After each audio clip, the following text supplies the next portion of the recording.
Esenlikler oldu ile hiç arkadaşlar. Şun Bahar Hanım'ın yani Burcu Meclisi'nin azatı olan Bahar Hanım'ın tekliği vardı. Taparağın hatırlığındaki temalı yani Türkmenistan'daki temalı öz aramızda alıp bir masada etsek düşüncelerimizi hatta paylaşsak yani tayin noktaları dinleyip o zaman şimdi ne ders tartışmamızı ya düşüncemizi paylaşar. Halkımıza yeterli emeğimizi söz dilimizden akademik dili olan bu mümkünçülüğü olmadıkları için genişrek her kim öz nähigdiweden düşünjesinden öz dilinden öz şiweti bilen arkaýynda bilsek mümkünçülüğümüze göre dowam edelim.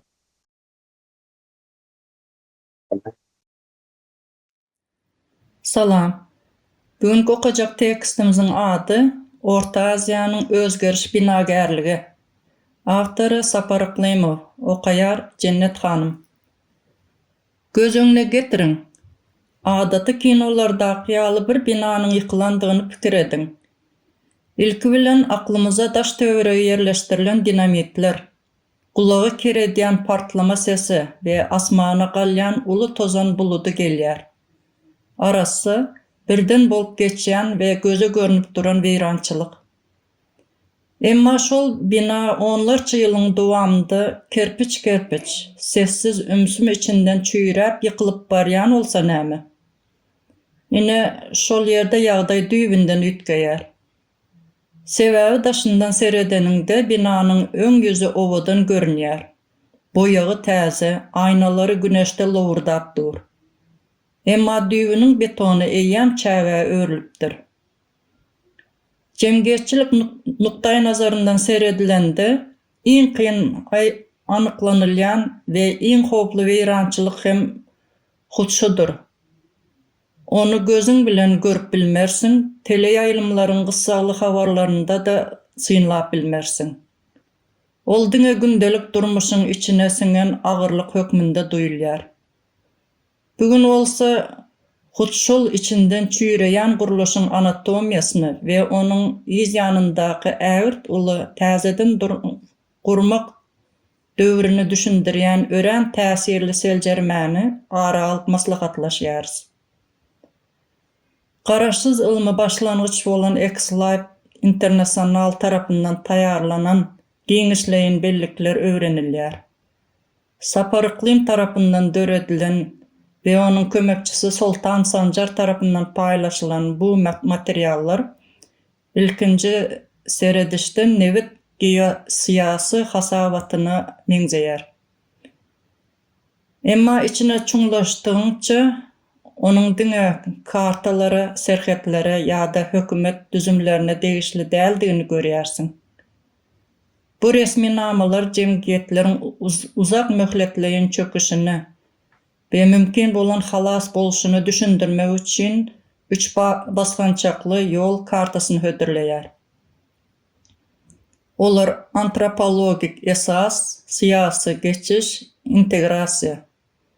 Resmi namalar diňe belli bir ýurt üçin däl, eýsem awtoritar ulgamlaryň kölegisindäki ýaşaýan ähli jemgiýetler üçin umumy diagnozy teklip edýär.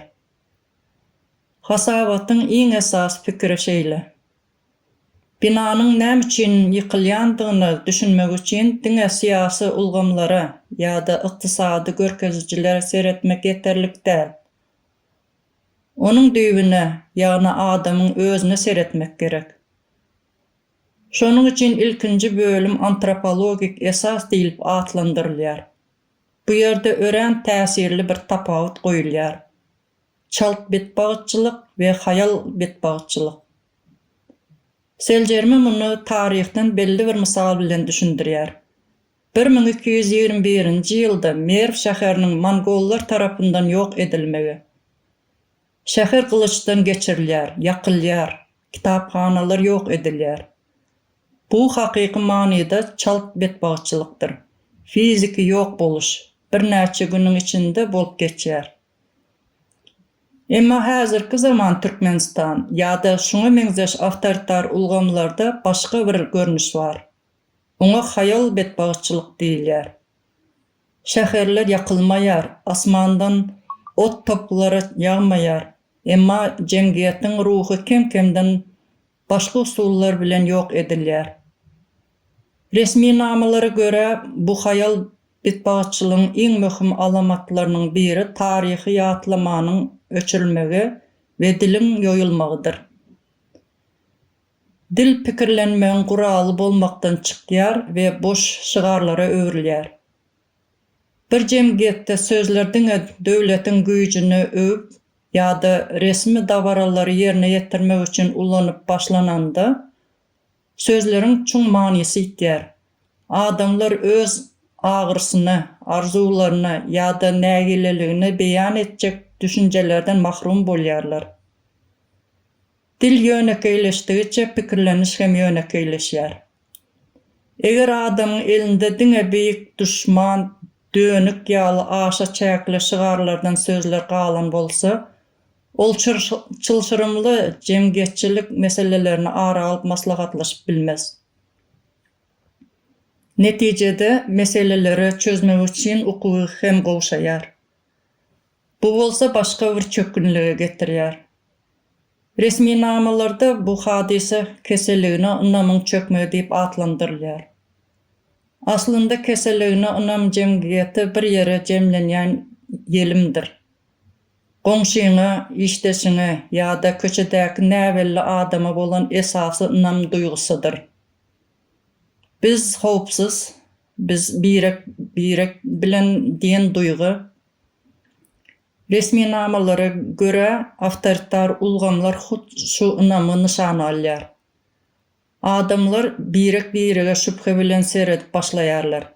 Şeýlelikde diňe ýokardaky güýje, döwletde ýa-da ýolbaşçy garaşly bolmaga mejbur bolýarlar. Ynamsyzlyk gurşagyna ykdysady ýa-da medeni ösüş hem mümkin bolmaýar. Hasawatda açyk aýdylýar. Öndürjilik medeniýeti ýok bolýar we zähmetiň ornuny rent alýar. Sebäbi ynam ýok ýerde adamlar täze gymmatlyk döretmeň ýerine diňe bar bolan ulgamyň çeşmelerinden pay almaga çalyşýarlar. Ulgam başarnygy ýa-da zähmeti däldi diňe boyun bolmagy we aýratynlyklary syýlaglaýar. Şeýlelikde X-Life seljermesi iň täsirli netijeleriň birine gelýär. Sivilizasiýa simulyasiýasy. Aýratyn artykmaçylyklara eýe bolan elitalar köne tertibiň indi dowam edip bilmejekdigine, daşyndan ajaýyp görünýän şol karton bezegli sahnanyň çat açyp başlandygyny düşünýärler. Olar ýowuz halk rewolýusiýasyna ýa-da umumy başbaştaklygy garaşmaň ýerine üýtgeşme özleri ýolbaşçylyk etmäge ýa-da iň bolmanda oňa ýol açmaga synanýarlar. Sebäbi olar bir hakykata gowy düşünýärler. Eger şol bina gözegçilik ýykylsa, onun harabalygynyň astynda ilkinji galjaklar özleri bolar. Şol sebäpli ýaşap galmak we täze tertipde hem orun tapmak üçin köne ulgamly belli bir derejede özgertmäge mejbur bolýarlar. Resmi namalar, taryhy tejribeler häzirki döwre geçirip 2025-2026 ýyllar şertlerinde Merkezi Aziýa, aýratyn hem Gazagystan, Özbegistan, Türkmenistan, Kyrgyzstan we Täjikistan üçin aýratyn ýol kartalarynyň zerurdygyny belleýär. Her ýurdun ýagdaýy, elitasy we ösüş derejesi dürli-dürlidir. Emma olar ählisiniň öňünde bir uly gara päsgelçilik bar. Hasawat muny aralyş dili diýip atlandyrýar. Seljermäge göre elitanyň içindäki iň uly gorky biz häkimiýeti goýbersek bizden hasap sorarlar, bizden aralarlar diýen pikirdir. Bu tebiği insan duygusu ýaly görünse-de, hut şol gorky çüýren ulgamy saklap duran esasy güýç bolup hyzmat edýär. Resmi namalarda aralyşyň meselelerini çözmeýändigi, gaýtam diňe öňkü kemsidilme aýlawyny täze atlar bilen gaýtalaýandygyny aýdylýar. Emma bu ýerde garşylykly sora hem ýüze çykýar. Ýyllaryň dowamynda basyş astynda ýaşan, taryh ýatlamasy zaýalanan, türlü adalatsızlyklary baştan geçiren jemgyýetden aralmagy güýjüň parahat boluň diýmek nähili mümkin. Seljerme gahary ýa-da aralmak islegini inkar etmek maslahat bermeýär. Emma meseleni diňe ahlak meselesi hökmünde däldi, guruluş taýdan zerurlyk hökmünde goýýar. Sebäbi geçiş döwri diňe bir A adamynyň gidip, onuň ýerine B adamynyň gelmeginden ibarat däl. Esas mesele ynamyň we diliň täzeden dikildilmegidir.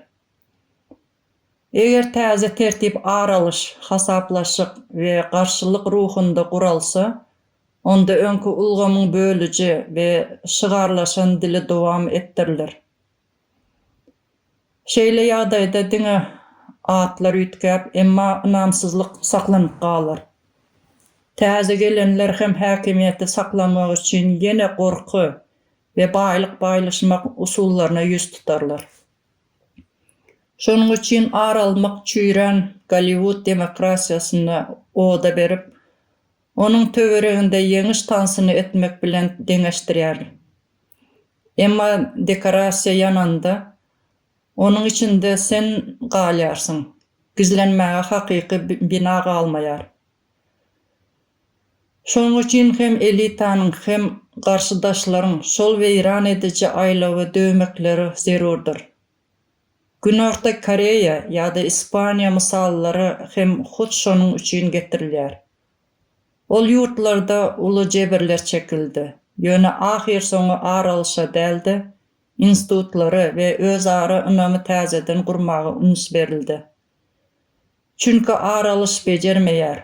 Ol diňe ýarany başga görnüşde täzeden ganadýar. Soňky tapgyr bolsa uly strategiýa bilen baglanşyklydyr. Hasabat giňden aýdylýan integrasiýa düşünjesine tersine öwürýär. Hemme zat nolunja ädimden başlanýar. Bu nolunja ädim ýurdy halka gaýtaryp bermekdir. Başgaça aýdylanda, jemgyýetçilik ynamyny dikeltmek, öz başdak pikirlenmegi östürmek, zähmete hormaty gaýtadan dikeltmek, adamyň çylşyrymly tebigatyny we mertebesini dikeltmek. Hasabat muny romantik şygar däldi, döwletiň işlemegi üçin zerur bolan tehnik şert hökmünde görýär. Sebäbi adam dikeldilmän, döwlet dikeldilip bilinmez. Döwleti işleýän hem adamyň özüdir. Adam çüýren bolsa, döwlet hem çüýräp başlar. Şondan soň ilkinji ädim gelýär. Döwletleriň göz başdak subyekt bolmagy. Ýani daşarky güýçleriň gurjagyna öwrilmän, öz milli bähbetlerine laýyklykda hereket edip bilýän hakykatdan hem garaşsyz institutlary gurmagy. Ikinji ädim. Sewitdäki ýurtlaryň syýasy hereketleriniň sazlaşmagy. Bir için ynamdar we öňünden çaklap bolýan goňşulara öwrilmegidir. Diňe şondan soň ykdysady, sanly we bilim integrasiýasy ýal üçünji tapgyra geçmek mümkin bolýar. Hasabatda iň täsirli pikirleriň biri şudur. Eger sen öz ýurduňdaky kaziýete, polisiýa ýa-da hatda goňşynyň dogruçylygyna ynanmaýan bolsaň, başga ýurt bilen näil uzak möhletleýän sanly ulgam ýa-da ykdysady hyzmatdaşlyk gurup bilersin. Ynamsyzlygyň hökm sürýän ýerinde söwda hem, umumy institutlar hem durnukly bolup bilmez. Bu ýagdaýy düşündirmek üçin kompýuter misaly getirilýär. Göz öňüne getirin. Biri-birini iň gymmat süýüm optik kabeller bilen birikdirilen köp sanly kompýuter bar. Emma olaryň içindäki operasiýa ulgamlary dolu çöken, viruslardan dolu, esasy bölekleri poslapdyr. Şeýle ýagdaýda daşyndan iň güýçli tor gurulsa-da, sagdan maglumat akymyny üpçün edip bolmaz. Şonuň ýalda jemgyýetiň operasiýa ulgamy bolan adam ahlak we özara ynam bejerilmän daşarky integrasiýa taslamalary netijeli bolup bilmez. Şonuň üçin X-Live'ın ähli we bu giň seljermesi bir esas netijäge gelýär. Siýasatyň, geosiýasatyň we ykdysadyýatyň merkezinde iň soňunda ýene-de adam durýar. Resminamalar ýol körkezici hökmünde güýje ýa-da maliýe baýlygyny däldi, dol derejede jemgyýetiň guruluşyny we adam mertebesini esas hökmünde alýar. Bu hakykatyň hem pikirlenişiň çuň gatlaklaryny açýan, meselelere bolan garaýşy düýp göter üýtgetýän örenberk çarçuwadyr. Şeýlelik bilen X-Live'ın seljerme bellikleri arkaly esasy 3 basganjagy izine geçdik. İlki bilen iň garaňky düýbe düşdük. Merwin çalt ýok edilmeginden başlap, häzirki döwrüň hayal betbagatçylygyna, diliň ýoýulmagyna we diňe boş dawaralardan ibarat olan şol sivilizasiýa simulasiýasyna seretdik. Adamyň nähil edip içinden çöktürilip bilinýändigine düşünmäge synançdyk. Soňra siýasy geçiş döwrüne geçdik. Köne guruluşyň çat açyp başlandygyny, elitanyň wagtynda hereket etmeginiň zerurdygyny we hemme zady ýandyryp ýok edip biljek zäherli ar alış diliniň duzagyna düşmezden parahatçylykly dikeldişiň näme üçin ýaşaýyş ähmiýetine eýedigini ar alyp maslahatlaşdyk. Netijede bolsa uly surata ýetdik. Şol ýerde möhüm bir netijäge gelindi. Geljekde mümkin bolan Türk integrasiýasy ýa-da Sowet integrasiýasy nolunja ädim diýilip atlandyrylýan antropologik dikeldişsiz, ýani adamy we özara ynamy täzeden gurmazdan asla durmuşa geçip bilmez. Resminamalardaky bu sowukkanly, ýöne şol bir wagtyň özünde adam merkezli çemeleşme ören möhüm sapag öredýär. Çylşyrymly krizisleri ýa-da ägirt uly geosiýasy meseleleri, diňe serhetler, güýç deňagramlyklary ýa-da ykdysady sanlar arkaly düşündirip bolmaz. Jemgyýetleri bir ýere jemläp, olary geljege alyp gidýän zat ägirt uly beton binalar ýa-da dawaraly harby ýörişler däl. Adamlary dikeldýän we jemgyýeti saklap duran zat bir-birimize bolan şol görünmeýän sessiz keseligine ynandyr. Ähli bu seljermeleriň esasy maksady hem hut şol ynamy nähil täzeden gurmaldygyny gözlemekdir. Sebäbi hemme zat şol nolunja ädimden başlanýar. Emma bu başga bir ören agyr we çoň soragy öňe sürýär. Sebäbi gürrüň düýbünden täzeden gurmak barada gidýär.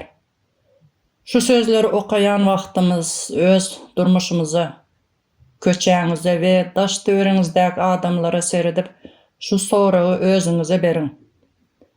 Ömrüniň dowamynda diňe boş, gıýkylykly şygarlary eşidip ulalan, zähmetiň dälde, çüýren wepalylygyň syýlalanan, taşyndan şöhratly, emma içinden kartondan ibarat bolan bir simulasiýasynyň içinde dünýä ýenen tutuş bir nesil, hakyky jemgyýetçilik ynamyň nähil duýgudygyny ýatlap bilirmi? Ýa-da muny durmuşynda ilkinji gezek täzeden öwrenmek üçin näçe wagt gerek bolar? Bu soragyň jogaby ören agyrdyr. Sebäbi garaňkylykda näçe uzakka alynsa, gözüň ýagtylygy öwrenişmegi şonça-da agyrly bolýar. Şol ilkinji çyrany kim ýakar? Nädip ýakar? Asyl göreş hem hut şu soragyň jogabyň içinde gizlenendir. Şonuň üçin bu seljermeleri bizi hemişe sora vermäge, şol karton bezegileriň aňyrsyndaky hakykaty gözlemäge we kyn soralardan gaçmazlyga çagyrýar. Çünki siýasatyň, ykdysadyýetiň we geosiýasatyň merkezinde ahir soňy ýene-de adam durar. Adamyň mertebesi, bir-birine bolan ynamy we hakykaty gözlemek ukyby dikeldilmese, iň uly taslamalar hem daşyndan owadan görünýän, emma içinden boş bolan guruluşlara öwrülip biler. Sag bolun dinleňiz üçin. Ela yurttaşlar. Dinledik. Güncellemede aýdyp biler. Bahar hanım. Buyurun. Bir binanyň ýykylşyny göz öňüňize getirelim. Ulu güpürdi bilen, ulu tozan bilen ýykylsa, bir bina ýykyldy. Onanar.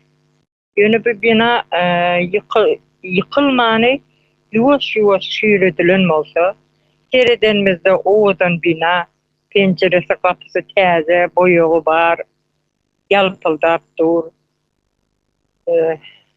Bizim Türkmenistanyň häzirki edil ýagdaýy şo. Şüýren, owranan ýerlerini suwag ederler. Çünki bina ýykylsa, o bina ýykylsa, hemmesi aşağında galýar. Türkmenistanyň ýykylana gün-günden ötüye diýdirmek üçin owadan boýaglar urýandyrlar. Aýna gapysyny täzelen binaýa ýalyk edip görkezýärler. Täze ýurtymyzyň ýykylsa, ödürüm şoň aşağında galjak.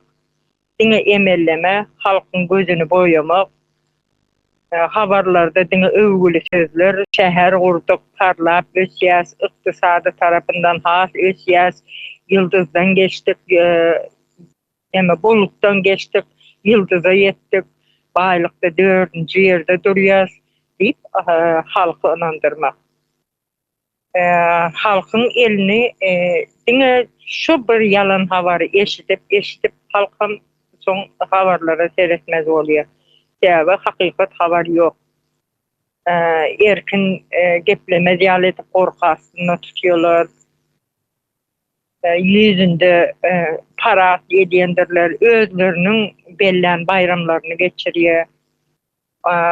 Halkyn şoňa ýasama gülkü döretmeli, özünden şatlanan ýaly bolmaly. Stadionlarda neme geçirýändirler, näme zatlar toplum bayram ýaly. Ondan onu çäre işläp ýörürler, ama onu mecburi ýagdaýda gitmeli. O ýerde owadan eşiňizi geýkelim diýip neme diýendirler. Ondan soň barýarlar ay şatlanan ýaly, şon ýaly el çarpmaly, begenip täze ol setirleriň başynda adam durýar, eliň çarpmadan ümdiýär, el çarpýar. Ana şolar ýaly edip görkezýändir. Halk aç, işsiz oturandır, ýöne bir daşar ýurtlara, Afrika bolsun, Gaza bolsun, şon ýaly ýurtlara biz kömek edýäs, biz baý döwlet. Hiç halkymyzyň pes ýaşaýany ýok.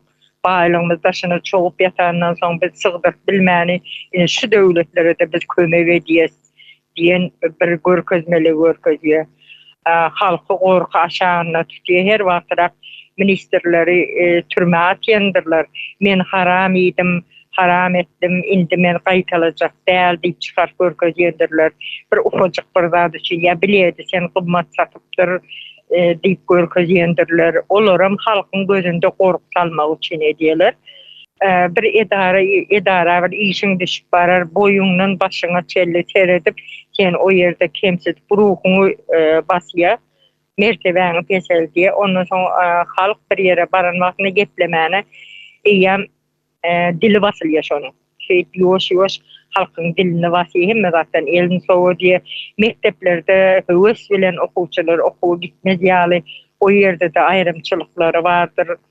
Yeter yetmez, Olandan soň çağan ihtiyacı bolan zatları enata berip bilmeýär. Şoň üçin hem çağı evini gysyk bolýar, höwes ýok. Begener ýa zaty ýok. Şoň üçin mektepden sow ýaşaýdy we bilimsiz galýar. Zaten o yerde de bir ösüp ýatan bilim ýok. Ojağa bilen bilimlerinden hem galýar. Hava doğru düzgün doğru haber ýok. Eksikler aýdylmaýar. Şoň üçin hem halk habarsyz, interneti ýok. Näme üçin daşary ýurda çykanlar zatlar şona habar bermesin, internetde hiç zatlar öwrenmesin. Şol bir paýtasyzdan başga zady bilmesin, ösünmekde jöwenim diýip ýaşasynlar. Ors bizi halas edýär. Plandan ors bizi gorudy. Şonýalak zatlar beýnisine goýýar. Ondan soň halk hiç zatdan habarsız aýaklanar diýen gorky bilenim. Ödür gorkýar halkdan. Ýöne şoň üçin halky gata agyr bir sıkı rejimde tutýandylar. Diýjeklerim şundan ibaret. Şoň üçin häzir Türkmenistan gurulsun, halk erkinlige çyksyn diýendir. Bu rejim näçe ýyllardan bäri gaýtalanıp gelýär. Gelen var, giden var, gelip gidip durlar. Rusiya döwründe de garaşsyzlykda da ýöne hiç bir zaman şu bir namadyr, üýtgeýän zady ýokdur. Beterinden garaşsyzlyk boldyk diýip begenenden soňam ol gaýta öňküden hem beter boldy. Ol öküz boşansa ondan beter diýenleri olar soň beter boldy. Iň soňky gelenden hem paşa boljak bolup özü gelýär, ogly gelýär, şeýdip nesilden nesile geçirmek niyetinde var. Türkmenistanyň çüýrendigi şu ýanky başyna aýyp geçen bina ýaly Türkmenistanyň çüýrendigini şu hereketlerden hem görse bolýar. Sağ olun. Sağ olun. Bahar Hanım. Oğuzhan Bey, buyur. Şu nemani dinledik de şu wagt hakyky Türkmenistanda bolup duran wakada. Ýöne ýeke bu Türkmenistanda da däl, şu Ors döwlet ýurduna 10-15 respublikanyň bir üçüsi de aýrylyşyndan galanyň hemmesinde gaýtalanıp duran zat. Şu başga döwletlerden, Ýewropa döwletlerinde bolsun ýa-da Türkiýede bolsun, şulara atasyndan, babasyndan miras halyandyr. Toprak, arsa ýa-da bina bolsun. Ýöne bizde ene atalarymyzdan, babalarymyzdan diňe gorky miras galdy. Başga hiç zat ýok bizde. Näme üçin şu Rus imperiýasy şu 1880-ýerde gelip ata-babalarymyzyň elinden topragy alandan bäri şu ýagdaý gaýtalanyp gelip oturdy. Şu gorky sistemasyny şular gün-günden hem güçlendirýärler-de. Şu gorky sistemasyna hyzmat edip şularyň hiç birisi isse prezident bolsun, isse ministri bolsun, hiç birisi pensiýa çykyp şularyň aktyklary bilen oýnap beren ýok. Ya aktyklary bilen wagt geçirip beren ýokdur. Sebäbi şu sistema şularyň özlerine hyzmat etdirip soňunda harjaýar. Şoň üçin şu Rus imperiýasy yıkılmadan ya da yıkılıp halk şundan gutulmadan hiçbir halka azatlık yok da, rahatlık yok. Sebäbi şu biz ýurdun daşynda kimse 10 ýyl, kimse 15 ýyldan bäri ýurdun daşynda gezip bir çağlarından aýry. Biz çağlarymyza näme miras goýmaly? Ene biz şu yurt bizim elimizde däl. Sebäbi şunu ýönüde otururlar Rus imperiýasynyň ýetişdiren adamlary. Ene şu Russiýanyň ödem nähil ýagdaýda. Şu momentde peýdalanyp halkam şundan çykmak üçin täze bir sistema gurup, täze bir döwlet gurup, şu sistemadan çykmaly. Çykmasa bizim çağalarymyzda da özümizde de hiçbir gelecek ýok. Ine şu ýanky dinlen nememizde Saparaň ýazan tekstinde aydık geçýärdi. Şu sistema çıkmadan halkymyza rahatlyk bir gün yok. Şonuň üçin şu sistema ýykyldygy biz täze bir döwletimizi kurup demokratik döwlet kurmadan, demokratik diýmek bir sözde zat däl. Muny hakyky bir demokratik sebäbi sen malyň mülküň gorajak bir hukuky bir döwlet bolmasy gerek. Hukuky bir döwlet bolmadan senin mirasyny, baýlygyny, topragyny hiç bir kanun gora bilýän däldir. Şu açylan özlerinem kanun gora bilen ok. Sebäbi öz ýady kanunlary özlerinem goran okşular. Ya şu açylarynda halkdan gaterbet gorkýarlar. Halkdan gorkup özlerini gorajak bolup her türlü ýola başvurýarlar şu wagt. Bolýa sag bolun. Şoň üstüne ýetýär. Ýaşy, sağ olun. Kardeşler. Belge de alacağım. Mümkünçülüğümüz var orada.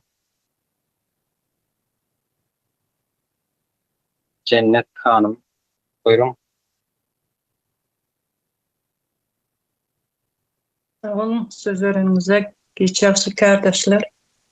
Hı. Bu dilimiz yazgıda esasy şu dilin ýürite ýitirilmegi. Ben bunu totalitar ýurtlaryň rejimleriň işini bejerip bilmänligi däl, sistemanyň şu planly edilendigi baradaýdylýar. Şimdi bunu bir misal bilen düşündirjek bolayyn. Eger qaynap duran bir suwa gurbagany atsaň, gurbaga zıplap böküp başlaýar. Eger soğuk suwa gurbagany goýup ondan soň aşagyny ýuwaş-ýuwaşdan ot berip ısıt başlasaň, gurbaga zıplamaýar. Ýuwaş-ýuwaşdan suw gyzynça gurbaga şu ısy suwuň nemesine duýman ölýär.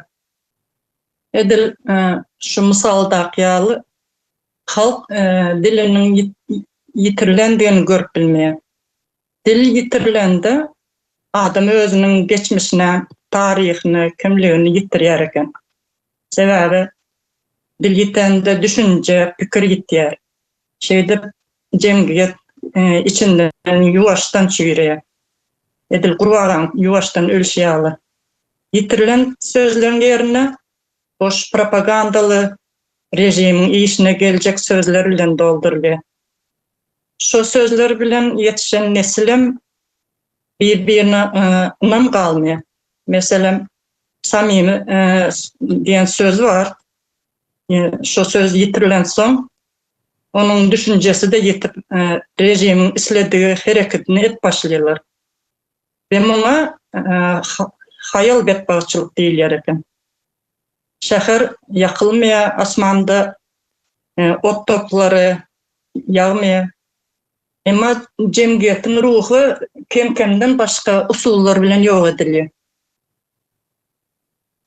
Çalk betbagçylykda taryhda belli bolýarly 1221-nji ýylda Merv şäherini Mongollar ýok edip taşlandy. Şäheri kılıçdan geçirip kitapxanalarından dolu yakılıp yok edilen.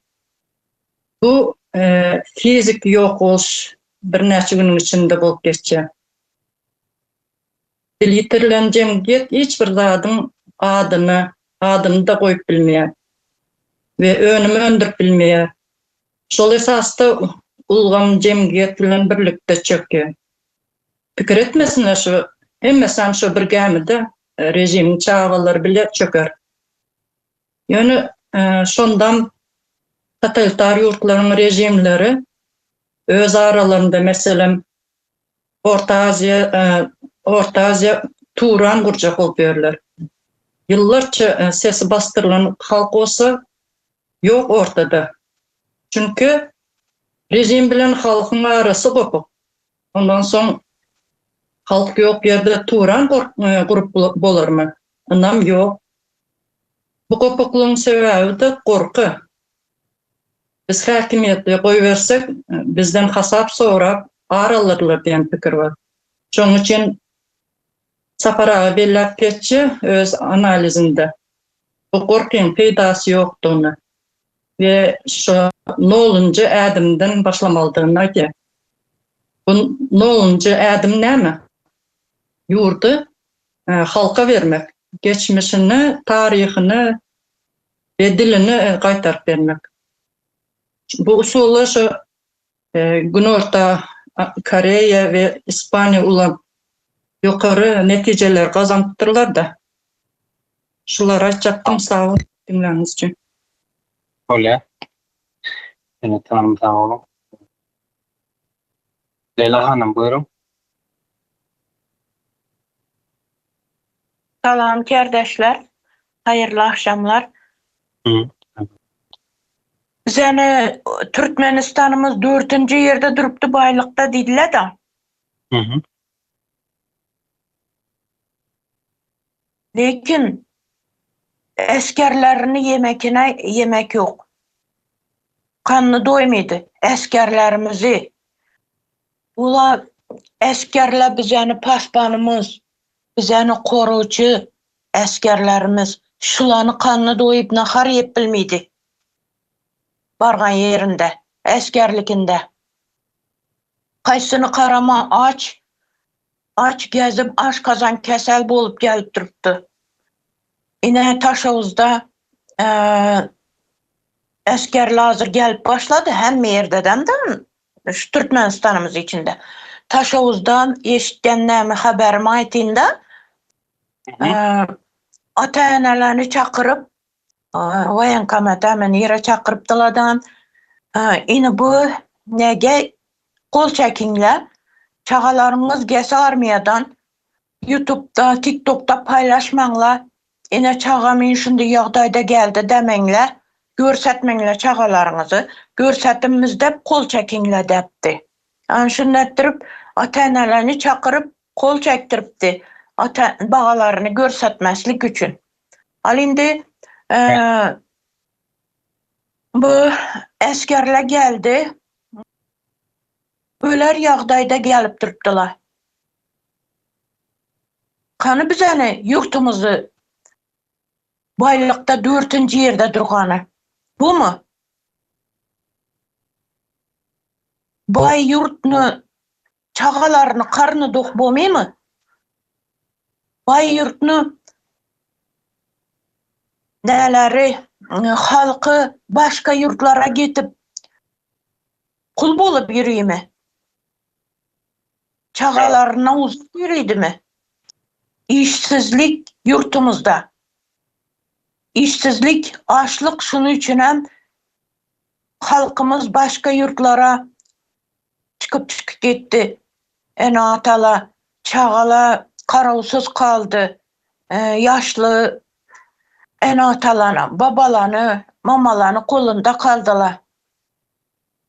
Yine eskerlerimiz undi bolup gelip dursa, yine dağın eskerlerinin içinden cilli bolup gelip durganlardan ba. Urup cilli etip durupdylar. Sebep ne o bulara? Çağalarımız bilimsiz kalıp durupdu. Bilim yok, doğru düzgün bilim vermediler mektepte. Üniversitelerde, uçilişelerde doğru düzgün bilim yok.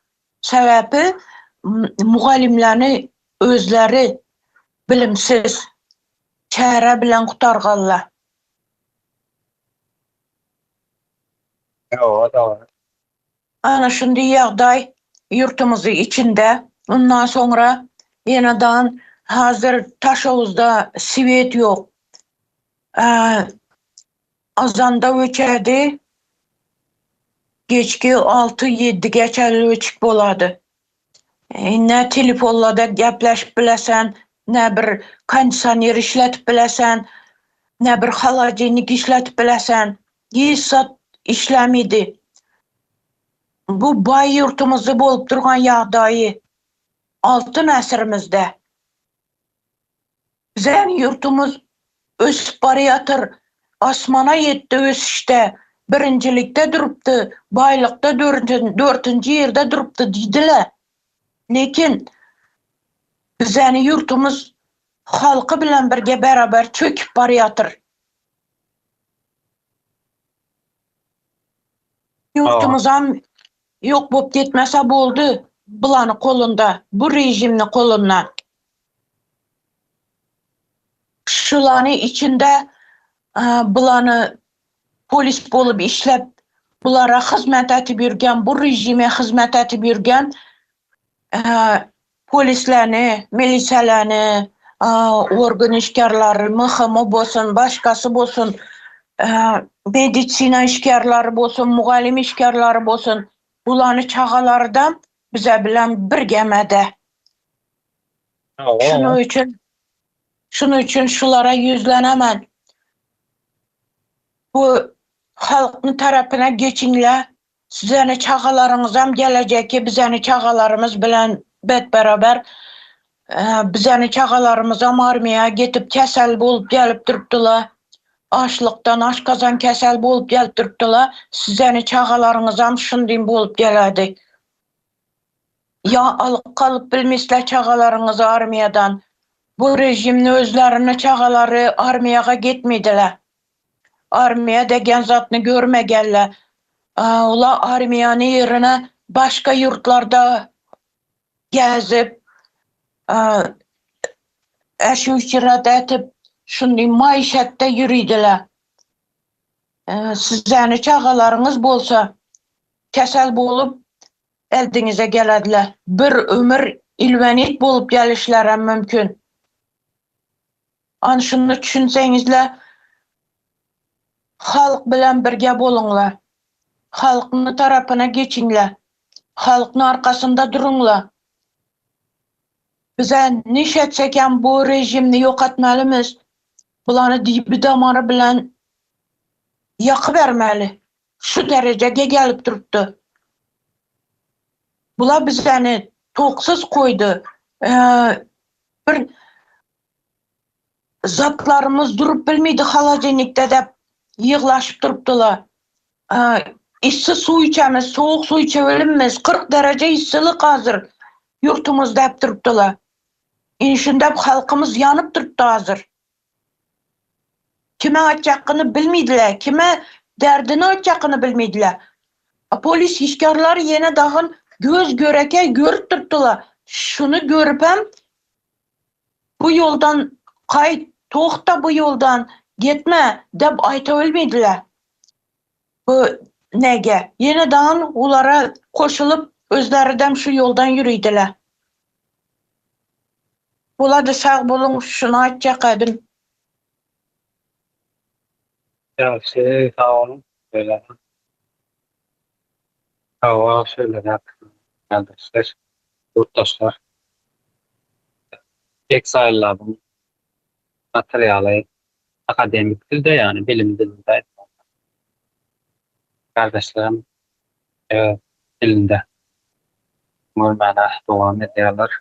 Yani halkıma has yakın dilde ya yengil görünüşünde düşündürmekçi. Ayrıca kardeş bu. Bir çarşı kardeşler falan hem bana. Benim düşüncem bir taraf aydık geçeyim şehirde Türkmenistan yardığı arada. Doğru kardeşler aydı Türkmenistan yardığı katıkıyım. Türkmenistan rejimim Türkmenistan ayasında saklayacak bol perhileri ya. Ben şöyle ne ettim şimdi şöyle düşüncem aydı Türkmenistan'ın halkı bilyandır hemmeti bulyan temamızdaki görnüklü bina diyara bunun bölümü versek bina o gün yalıyona ağaçlarını karıncıyen yip duran bina neydi ya o hükümet yöne cinayetler topar onu isteyenlerini renklep tuvap ayakta tutacak bolya yöne onu halk görüp otyr bilip otyr halkın içinden karıncan gumuyağı otyr halk cerahını çekip otyr yöne şonda da halkı gönlü ayağın kalkıp olur çayın bina istenenden renkli alırdı. Sonra ne ya son üçün halkımı düşünmeli. Kıyın yağday halkımı gözün oturup burada son yağday kıyın yağday başa meşhulara açacağım terlikçe. Sağ olun. Öyle ya sağ olun. Öğrenmektedir sağ olun. O yağdaylar şeyler de tekstler neme de var da çözgütünü da görkez ya da başından başlaya yani atımız hatta olan halkın için atamızda diyorlar yani rejim ayakta tutmak için yani şu atkı baktıkça rejim. Ondan sonra Mehmet'e adamın yani sosyal materyal değil ya da adamın kımmatlığını veren yani düşündüren akademik dil ve bilimsel dil sosyal materyal yani dili bayi olmalı, eli hüneri olmalı, kültürü olmalı. Yani durmuşa ya da durmuşta yaşayabilme, yani düzgünde yaşayabilme şekilli değil mi? Da kültürü. Kadının yaptığı soru, beyin düşüncesi, yani dünya karşı divayden artık mesela. Şu an kardeşlerden üçlü çıkayınca kırılmaya ben azıcık netçek olan görüp bilen zatlamaydı. Turuvastan halkımız atımız attırdı. Haklayar yani atımız attırdı. Bölüklerde bölünmek herkim dağını, herkim öğütü. Bunun demedesi yine tıkılır da imoda güçlü propaganda ediyordu. Yani Allah'a en Allah, Allah'ın yalı. En peygamber ata hudayı. Çıdığın maskaların içinde başka hiç anlamam değil. Ne evvelli şahirler oluyor, ya yazıcılar oluyor. Solon üstülen halk nemet alırdı. Yine bir nemet cevabı, bir tarafı. TikTok'ta da yine şunun yani sosyal medya TikTok platformunda tamam söyleyeyim. Atamadan saklama görünüşünde başka yine KGB'nin yani şu atkı Muhammed'i vattandır. Strukturanın ya da strukturan mengestarın ürünleri var da akıllı kıradın ya da dünyanın ya da sistemin dışına düşünüp başladan seni yurttan çıkmana mecbur edip ya da önündekilerle tehdit edip gitmemizin yani halka düşün ya da yine açıklanmaz yani başka ulen saklayandı yumuşak uçülünden yani gerek yerinde doğru uçülünden şu atım zaten mesafe ağırlıkla kırgı beğenemedi yani her bir kamakama sonuçunda işliyordu. Nasıl devlet kuruluşları deyip demeleri vardı hukuk koruyucu yani sorularının işleyen kişi edip işlemeyenleri adamları birbirinden önemli açırıp yani devletinden önemli açırıp olamatını zaten erkek. Paradımın görünüşleri ki yani tanıştırıp devam ediyorsan bir nesli sağlatla kullanırsan olacak da her yerde fırsatını kullanırsak yurttaşlarım için yardımda saklamak ve yoluna getirmek hatan olacak. Üstada Ümide Hanım söz almak isteyen. Buyurun.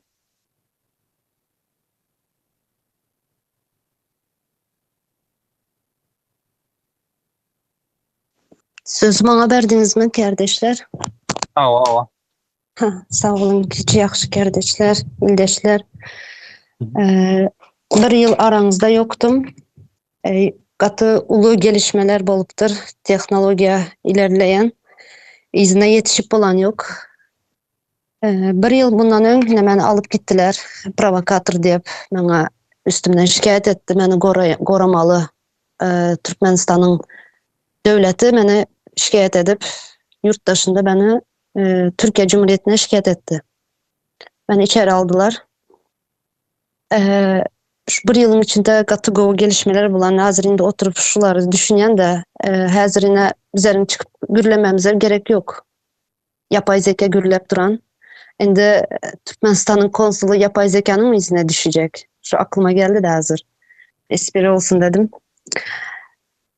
İzme düştüler, aldılar. Yine başarıp bilmediler. Bu deme sebepten ettiler bunu. Halkın gözünü korkutmak için ettiler. Yani berde sistemanın çürüklüğünü düybünden yani şu yapay zekanın aydıp geçenleri şurada sistemanın çürüklüğünü bular yani açık açık görkezdiler özleri. Konstitusyada Türkmenistan konstitusiyasında yazılı yani özgür iradenle ifade yani ifade özgürlüğü söz azatlığını kullanıp bile her kim. Ben ama şu söz azatlığını kullandı da beni içeri attılar. Bir yıl ceza verdiler bana. Sistemanın yokluğuna yani sistemanın çürüklüğü şuradan belli özlerini açık ettiler şular. Şimdi berde Sapara köp sağ olsun aytmak isteyen, bu işleri alıp barayan kardeşlerimize köp sağ olsun aytmak isteyen, katı ulu işler alıp barayanız, izne yetiş bilem yok, katı ize kaldım. İşlerinizde başarılar dilerim. Yani görü oturun da katı ulu iş, bu indi hükümet bu zatları yani durdurup bilmez, güçem yetmez ona. Hükümet olan da cinayetçi. Terör toparı yani. Romaşoklu cinayetçi toparı. Ava. Boşa tırnak içinde devletten, hükümet. Hı. Sağ olun şunları açacaktım. Yani halkın gözünü korkutmak için beni içeri aldılar, yöne başarıp bilmediler. Onun için halkımıza, benim ağladam eden herkese köp sağ olsun Aydın, sağ olun. Böyle ha. Bahar Hanım buyurun.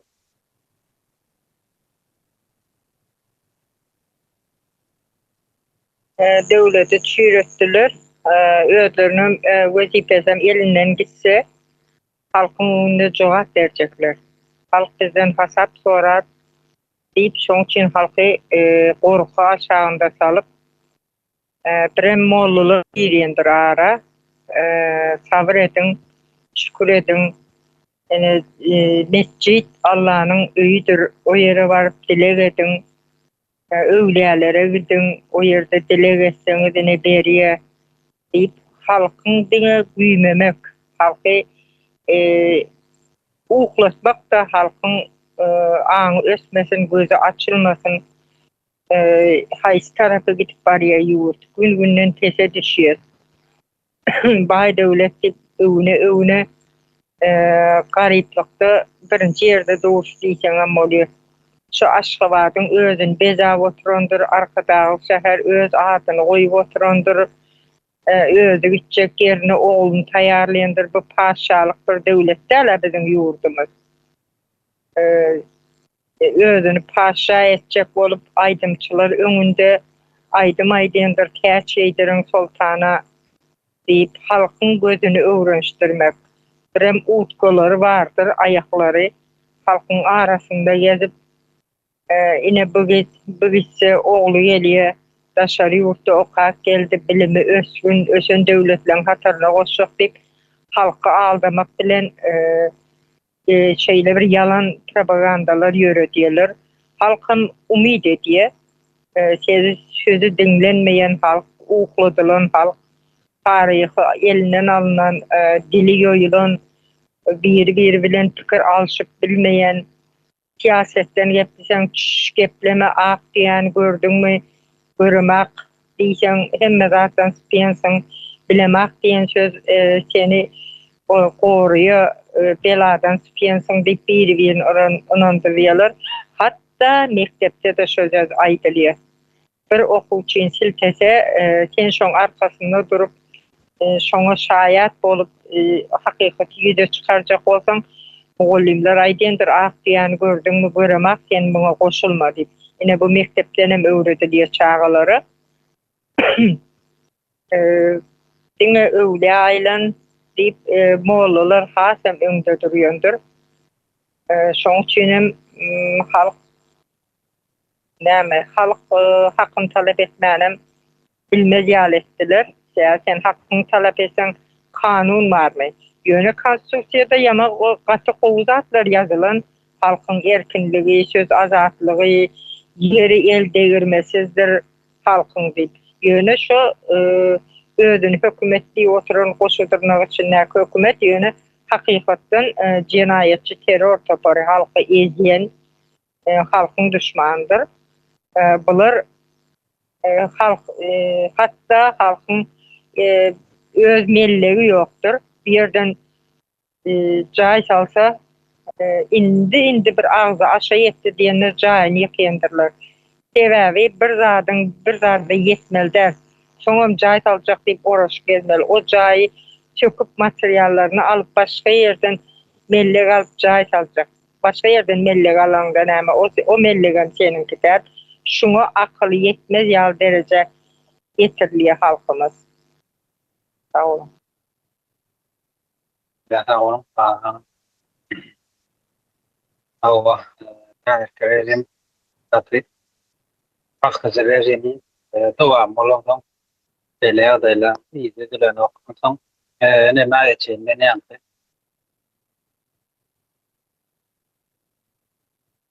yani tekste ne diye ya da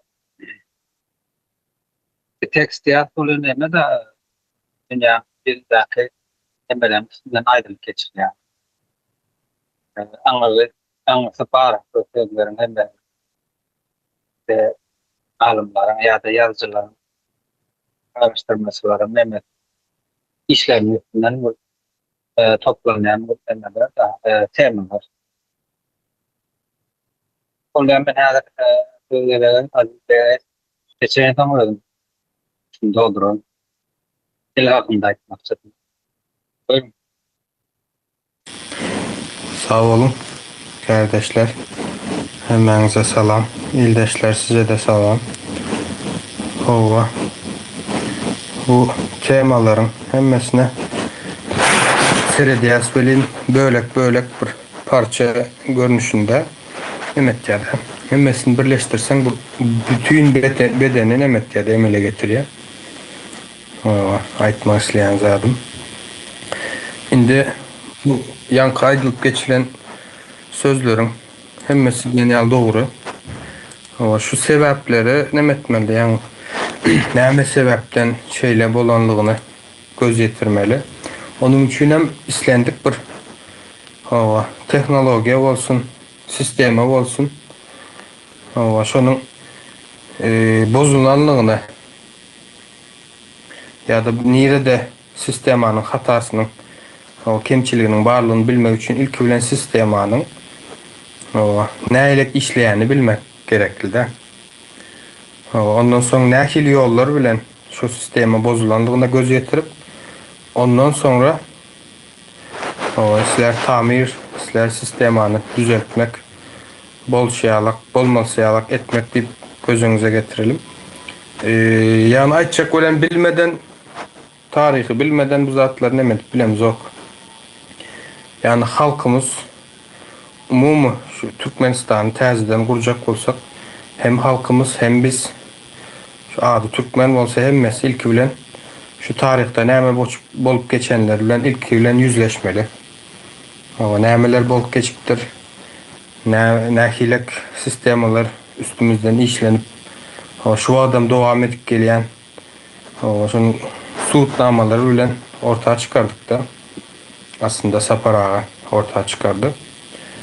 Şu taýda tarihi öwrensek o sistemanın şu sömürgeci Rus imperiya sistemasyna ýetgemedigine göz ýetirýär. Bu diýmek bu taýda daşna nähilek owadan şekil berilenen bolsa görner yüzde nähilek vitrin gowan bolsa sistemanyň hiç ýetgemedigini ve bu sistemanyň halkın hayrına işlemejeginin yani %100 aýdyp bolýar. Hiç bir nemesiz, şüphesiz. Yani buların nereden gelenini görüp bilsek Buların bir halkın peýdasy üçin dogry bir iş etme mümkinçiligi ýoklugyna göz ýetirýär. Şu taýdan näme etmeli? Bir ýurdu täzeden gurmak üçin ilki bilen taryh diýdik. Ondan soň illüstrasiýa geçirmeli. Näme bolupdyr? Nähile gedilipdir? Sistema nähile işläp, adamlary nähile öz ýurtdaşlaryny hukuk goraýjy diýdi, beýlekler diýdi şolar. Halkın peýdasyny etme mümkinçiligi ýok, sebäbi sistemada şeýle bir näme ýok. Sistema şeý diýip gurulan. Halkın üstünden basmak. Bir sanak misalyny bereýin. Näýe çäreler diýip aýdyp geçdi Bahar hanym. Türkmenistanda haçandan bäri çäreler geçirilýär. Biz 91'den ondan öňem bardyr bilmedim ýöne. 91'de garaşsyzlyk alındy diýilenden goşadyrlaryň içinde bäri ser etsek çäreler geçirip gelýär. Çäreleriň esasy psikologiýasy näme diýseňiz, ne çäre geçirýänler hem çäräni gurnaýanlar hem bilýär, çäräniň ýalan boldugyny. Şu Berdi Muhammedowlar hem ýa-da Niyazowlar hem bilýär, çäräniň ýalan boldugyny. Halkam bilýär, şoňa gatnaşyp el çarpan. Halkam bilýär. Hemme kim bilýär, bunu bilmeýän ýok. Çäräniň ýalan bolanyny. Ýöne bu taýda bir mesaj bar, ýa-da bir aýtmak isleýän bir näme bar da. Sen bu çäräniň ýalanlygyny bilýän, menen bilýän ýöne meniň aýdanym ýalak geçýär. Senin hiç bir söz hakkın yok diye neme getirýär elde. Asıl çäräniň psikologiýasy şeýledir. Bolmasa çäräni başga bir maksat bilen geçiren oklar. Ben häzirlikçe şunları aýdaýyn. Sağ olun, söz berýäňize. Öyle, sağ olun Aziz Bey. Näme diýen? Biraz dowam eden wagtymyzdan basyp başlady. Ýurtdaşlar, käňeşler. Şöyle bir ýagdaý bar da dil barada geçsek. Näme türkmenler sanki bir araya durumdaşlyk açsak olar derrä başlaýar. Sebäbi dil baýlygy ýok. Ýalgyda da geçendir. Diňe propaganda ýa-da häkimet başyndakylar öňe üçin aýdýar. Dil baýlygy bolmasa da bilime öwret bolanok. Yani biz akanan bäkes yani iri derlilik diýär. Şonuň ýaly yani bilimin başy dil ekeni. Halky ýa-da bir ýoldy bir ara getirip ösüşek, akitjek dil baýlygy ekeni. Şu dil baýlygy näçe leksikonunda, ulanýan leksikonunda sözleriň, müňleriň näçe kän bolmagy şonçada kiretme, agyr temalary ýa-da bana hat uzak temalar gurulmak etmene saatda gurulmak etmene mümkünçilik berer eken. Hem ki nirden açan nire yani şol atlara çalışmana mümkünçilik berer. Leyla Hanım buyurun. Birden bir minutlyk gepim bar hatta. Bu halkymyzy dili bar geplemeke, lekin hakkı yok, hukuku yok. Ina korku astında saklaýdylar halkymyzy. Bu rejim. Ina şundan çay içip oturupsam da bir kasada, misal üçün.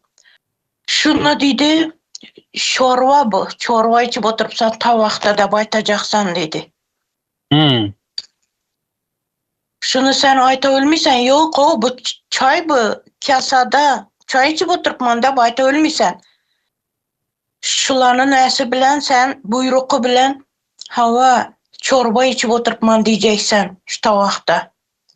Indi şu derejege gelip goýdular bizen halkymyzy. Geplemedi onu etip goýdular. Hak hukukumuzyny aldylar. Hemme zatny değiştirdiler. Buzdular. Kanun kaydalaryny değiştirdiler. bir gene değiştirmegen kepin kalıp durupdu. Şunu değiştirip mindiripdi bu rejim. Halkımız gözünü açıp çağalarını geleceki üçün bizlere koşulsa, dün bolmasa ses çıkarıp bilmese de yine şu nelerimizde yorumlarda yazsalar yaxşı bolar edi. Yine şunca halkımızı şunca cayını aldırttı kolundan, yerini aldırttılar. Köçede koyup durttular bularını, halkımızı. Köçede kaldı. Evvel 2017 yılda yani olimpiyada geçiremiz dep, şuna ullu stadion salamız dep, yani nedeki Aşkabat'tagı dünya bazar bar ettik, o Gündoğar bazar. Şu taydagı halkını köçirdi. Nere barsanızla şöyle barınla, yerini boşatınla dep, şu Gündoğar bazarını aldılar. Onu döverekindeki yaşap oturgan halkını köçirdiler. Nere barsanızla barınla dep boş koydu. Karındaş doğanın öyüne gitti biçaralar. Nege gittiler. Kireye çıkıp gittiler. Lekin şular bana bir joy ber ahir. Nöçe sen bunu deyip dursan dep aytıp bilmedi. Aytmaka hakkı yok. Halkımız hakkını soramaka hukuku yok. Yine şunca büyük binalar salıp koydular. Deşi yaldırıp, iç kaldırıp bolsadan şunu vermediler halkımıza. Köçede kaldılar ko. Yine bu TikTok'ta paylaşıp oturadılar özleri. Yine meni şimdi cayım var, satılacak. Nesi boş. Adına o. Propiskası boş. Kim gelse gelevermeli de. Şunun için cayını kolundan alıngan halkımız talep etip bilmiydi. Bana beresen şunu, bizlere beresen şunu dep. Ağzını açıp karap duraverseler, hele yurttanam çıkıp gitmeli boladı bu halkımız. Sağ bolun, şunu aytacak edim. Öyle, Leyla Hanım. Tamam. Ümit Bey buyurun.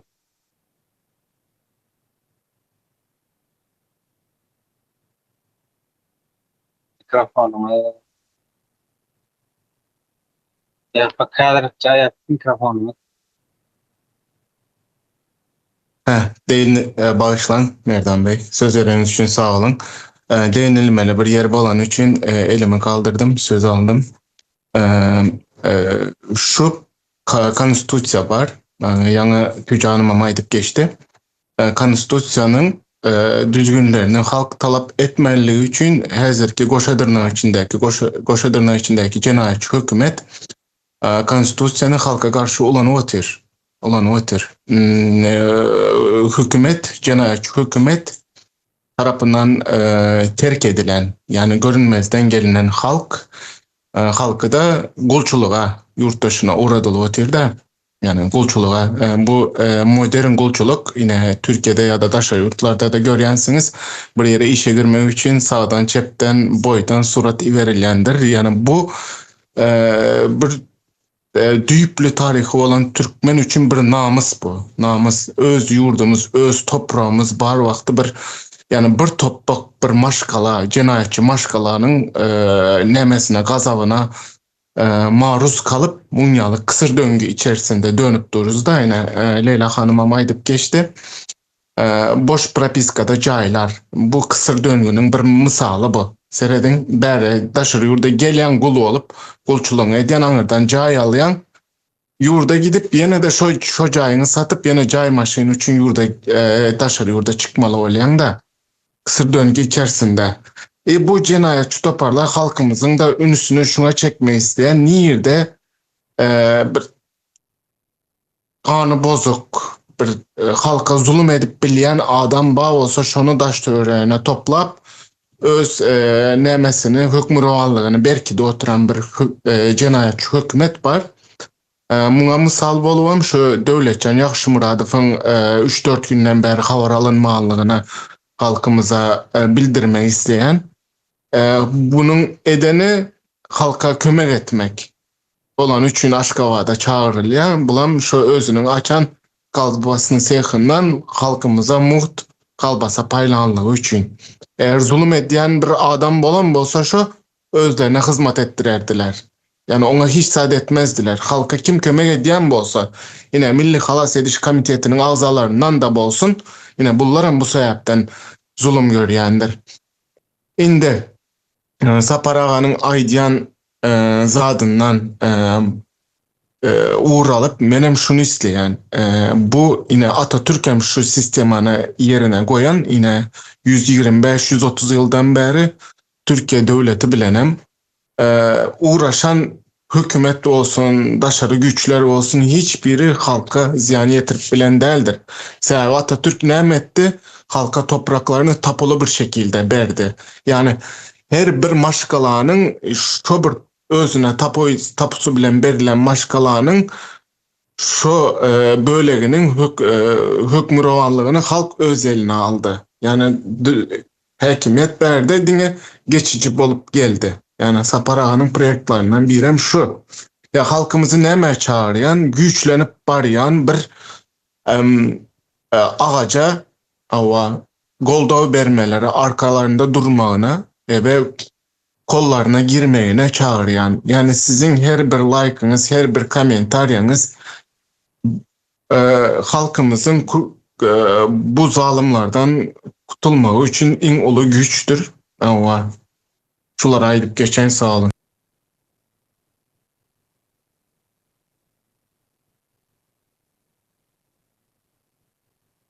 Öyle sağ olun.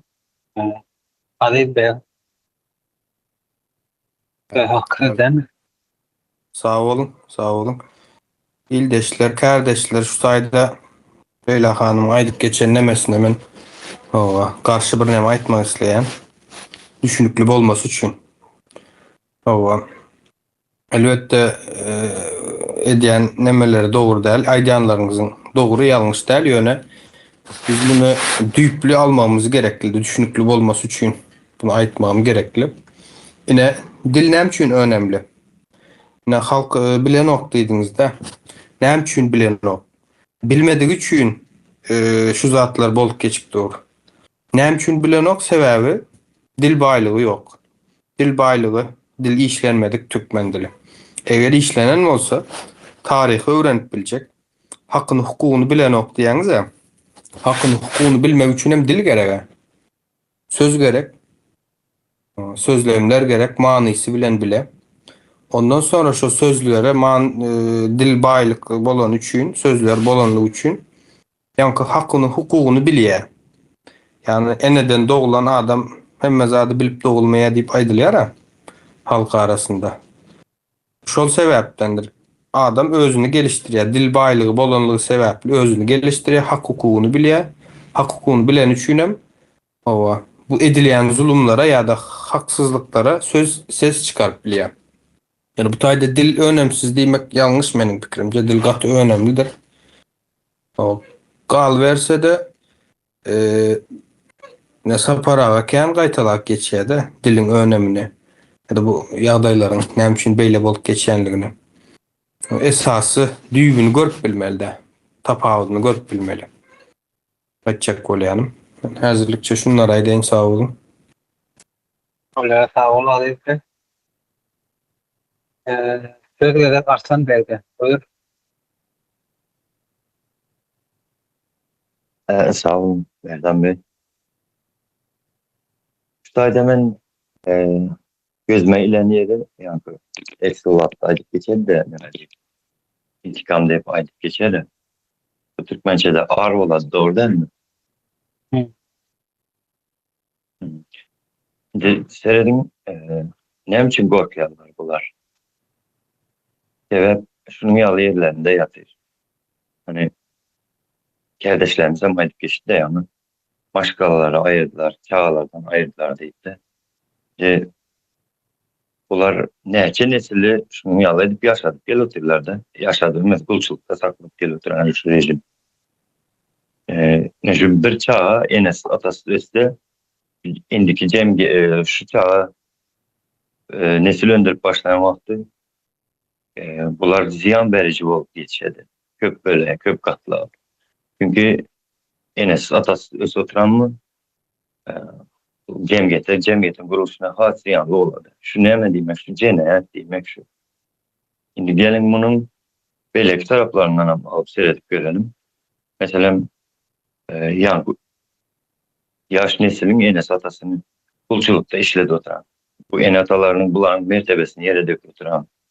Mesela bar ildeşlerimiz bana daş örüklerde işlepiyorlar. Men patronum beni goğu göretti. Bu halkımızı aşağılıkta yaşadı oturanı bu. Bunu bir nesil düşünmese ikinci nesil düşünedi. Bu yerde ağır aladı deyip korkuyandır şu rejim. Evet. Şonun yalı yerlerinden korkadı bu rejim. O sonra yani Leyla Hanım Goğuz'a da edip geçti de çay çotan olsam çorbada vaydıysa çorba dedir. Yani şu ne için şunu ettirediler? Yani halkımızın sözü güçlü digini. Yani cennetler toparı düğübünden ayırıp bilendir şu hareketiniz. Ben yalan geplecek değil.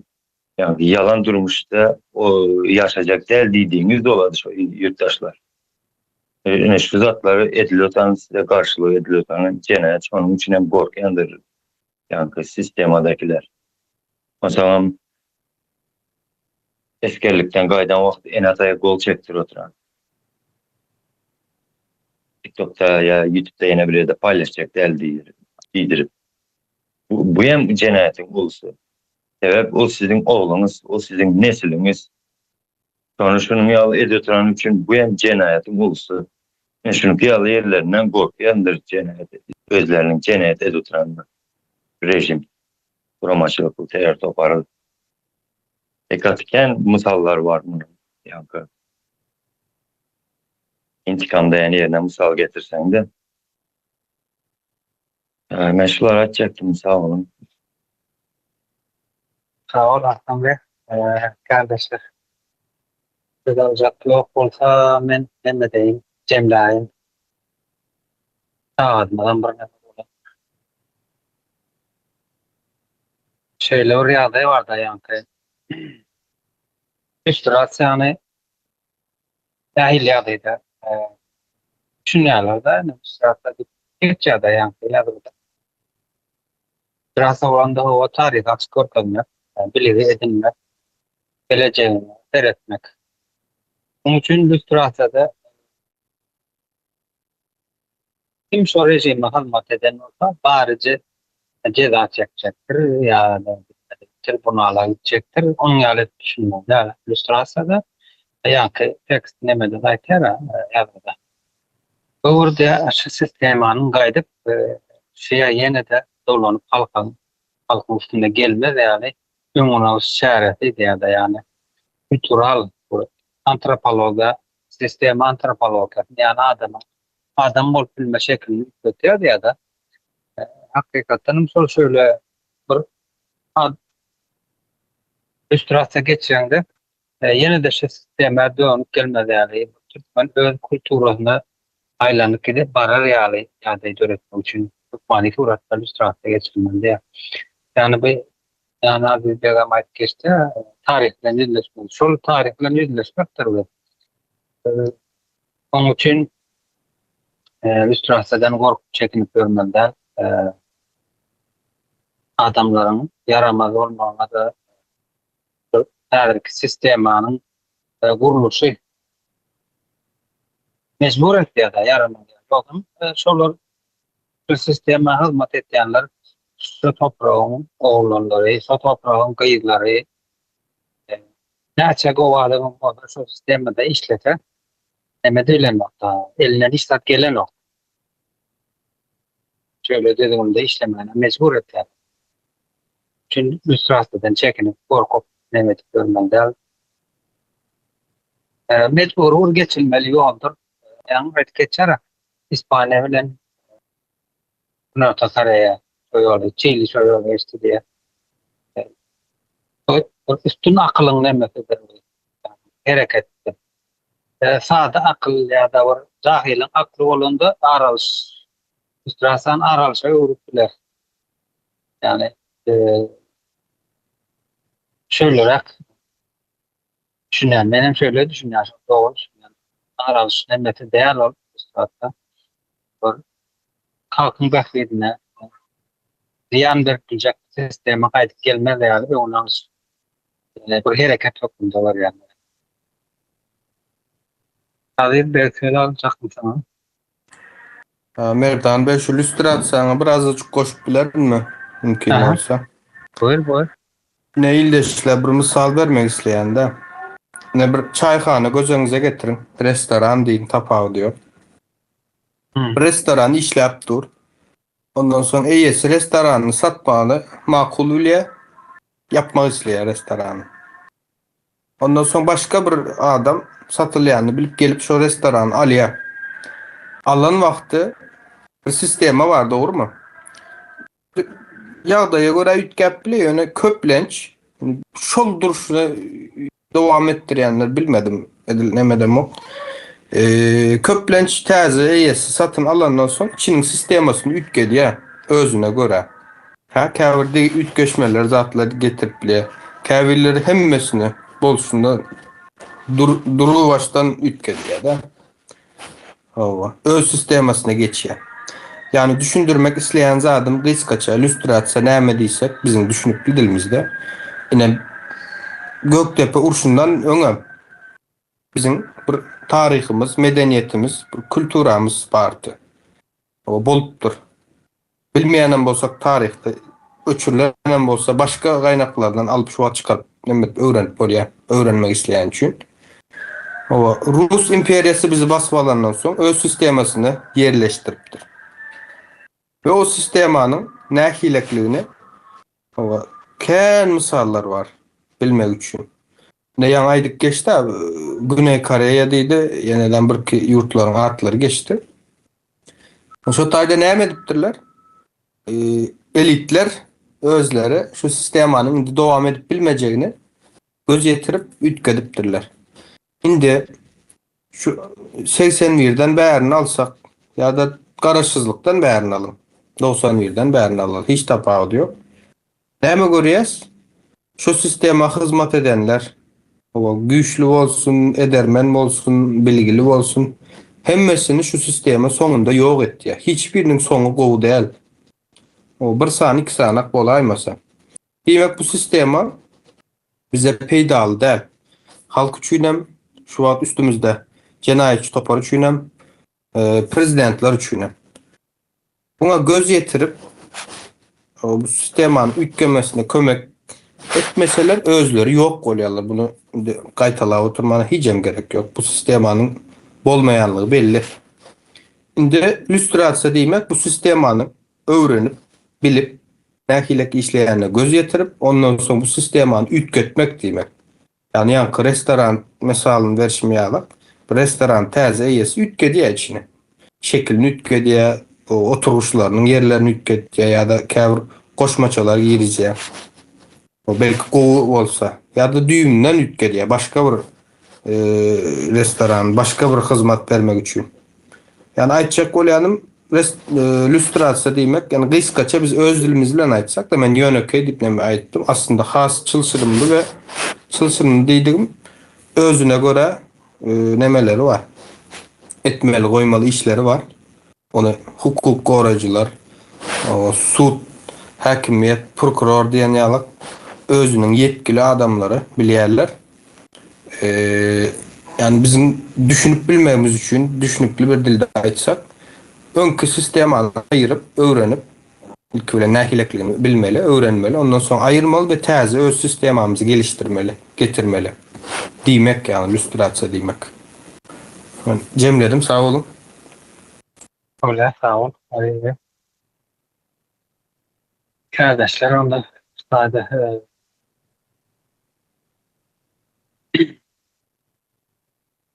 tamamladı. Ne diyelim? Tamamlayalım. Hemmeňize sag bolun. Yurttaşlar size de geçýärşi. O ýyly esen olsun.